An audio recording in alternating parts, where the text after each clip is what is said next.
మీ కాడ Pulsar double seat vehicle ఉంటే చూడండి డెఫినెట్గా యూజ్ అవుద్ది. వెనకాల సీట్ వచ్చినప్పటికి అంటే సింగిల్ పర్సన్ తోలుతున్నప్పుడు వెనకాల డగడగడగడగా సీట్ కదులుతూ ఉంటుంది. కదులుతున్నప్పుడు కొంతమంది ఇక్కడ స్టిక్కర్లు అద్దిపేయడం లేకపోతే రబ్బర్లు అద్దిపేయడం ఏదో ఒకటి చేస్తుంటారు.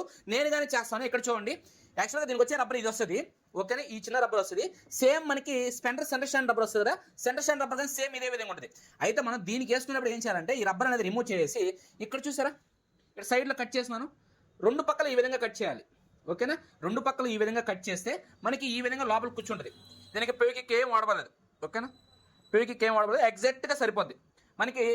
దీనికంటే ఒక పాయింట్ ఇది హైట్ ఉండడం వల్ల ఏంటంటే మనకి వెనకాల ఏదైతే డగ సౌండ్ అంటే సింగిల్ పర్సన్ పోతున్నప్పుడు వెనకాల సీట్ గుంటలో పడినప్పుడు డగడగడగా కొట్టుకుంటూ ఉంటుంది. అలాంటి ప్రాబ్లం లేకుండా సేఫ్ అయిపోతాం. నెక్స్ట్ ఏంటంటే ఇది ఒరిజినల్ రబ్బర్ కాబట్టి తొందరగా కానీ మెత్తపడదు. సీట్ కతక్కన ఉంటుంది, ఎలాంటి సౌండ్ ఎలాంటి వైబ్రేషన్ లేకుండా ఉంటుంది.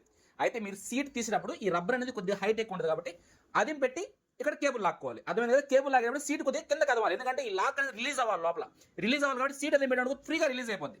మనకి రన్నింగ్లో సౌండ్ రావడం కానీ అలాంటి కంప్లైంట్ ఉండదు. అందుకని స్పెండర్ సెంటర్ స్టాండ్ రబ్బర్ అని చెప్పండి. మీకు పల్సర్ 180 కానీ 220 కానీ కిండిస్ కానీ అంటే డబల్ సీట్లో బండి దేనికైనా సరే వెనకాల ఈ రబ్బర్ అనేది యూస్ చేయొచ్చు. అంటే నేను యూస్ చేస్తాను కాబట్టి మీకు కానీ యూజ్ అవుతుందని చెప్పి చెప్తున్నాను. అంటే చాలా మంది ఇదే ప్రాబ్లమ్ దగ్గర కొట్టుకుని ఉంటే ఇక్కడ స్టిక్కర్లు అది రకరకాలు చేసుకుంటూ ఉంటారు.